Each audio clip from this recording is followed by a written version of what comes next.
Hello guys, അപ്പോൾ ഞങ്ങളിന്ന് പോയിക്കൊണ്ടിരിക്കുന്നത് കുഞ്ഞിൻ്റെ ചോറൂണിന് വേണ്ടിയാണ്. ഇന്ന് ചോറ് കൊടുക്കുന്നത് നമ്മുടെ വീടിൻ്റെ അടുത്തുള്ള ശ്രീകുറുമ്പ ഭഗവതി ക്ഷേത്രത്തിൽ വെച്ചിട്ടാണ്, പയ്യനടം. അങ്ങനെ ഞങ്ങൾ രാവിലെ തന്നെ അമ്പലത്തിലെത്തി. കുഞ്ഞിൻ്റെ ആദ്യത്തെ ചോറൂണ് ഗുരുവായൂരിൽ വെച്ചിട്ട് നടത്തിയിട്ടുണ്ടായിരുന്നു. പക്ഷേ അവിടെ ഫോട്ടോഗ്രാഫി റെസ്ട്രിക്റ്റഡ് ആയതുകൊണ്ട് തന്നെ നമുക്ക് വീഡിയോസ് ഒന്നും എടുക്കാൻ പറ്റില്ലായിരുന്നു. കുറച്ച് ഫോട്ടോസ് കിട്ടിയിട്ടുണ്ട്, അത് ഞാൻ ലാസ്റ്റ് ആഡ് ചെയ്ത് കൊടുത്തേക്കാം. അങ്ങനെ ചടങ്ങ് തുടങ്ങി. കുഞ്ഞിന് തീർത്ഥവും പ്രസാദവും എല്ലാം തൊട്ട് കൊടുത്തു. പിന്നെ അച്ഛൻ്റെ മടിയിൽ വെച്ചിട്ടാണ് കുഞ്ഞിന് ചോറ് കൊടുക്കുന്നത്. ആദ്യം കുഞ്ഞിൻ്റെ കാതിൽ പേര് ചൊല്ലി, അതിനുശേഷം മധുരവും ഉപ്പും എല്ലാം ചേർത്തൊരു ഇലയിൽ വിളമ്പി വെച്ചിട്ടുണ്ടായിരുന്നു. അത് ഓരോന്നായി തൊട്ട് കൊടുത്തു. ഗുരുവായൂർ വെച്ച് ചോറ് കൊടുക്കുമ്പോൾ കരഞ്ഞിരുന്നെങ്കിലും ഇവിടെ അങ്ങനെ കരയൊന്നും ചെയ്യാതെ എല്ലാം നുണഞ്ഞ് ആസ്വദിച്ച് കഴിക്കുന്നതാണ് ഉണ്ടായിരുന്നത്.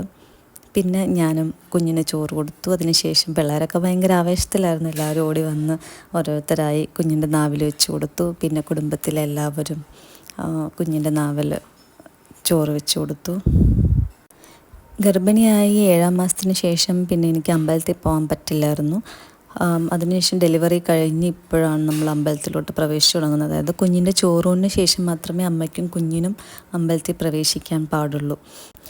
അതുപോലെ തന്നെ കുഞ്ഞിൻ്റെ ജന്മനക്ഷത്രം ജനിച്ചതിന് ശേഷം 6-ാമത്തെ നക്ഷത്രം വരുന്നതിന് മുമ്പാണ് നമ്മൾ ചോറ് കൊടുക്കുന്നത്. 5 നാൾ കഴിഞ്ഞിട്ട് 6-ാമത്തെ നാൾ വരുന്നതിന് മുമ്പായിട്ടാണ് ചോറൂണ് ചടങ്ങ് നടത്തുന്നത്.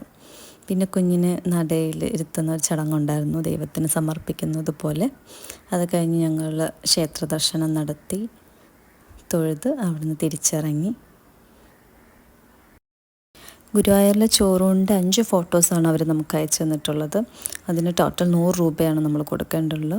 ഇതാണ് ആ ഫോട്ടോസ്.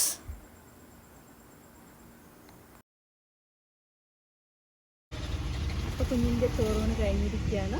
ഞങ്ങളുടെ ചോറൂൺ വീഡിയോ ഇഷ്ടമായ like, share and subscribe. Thank you. Tata പറഞ്ഞേ.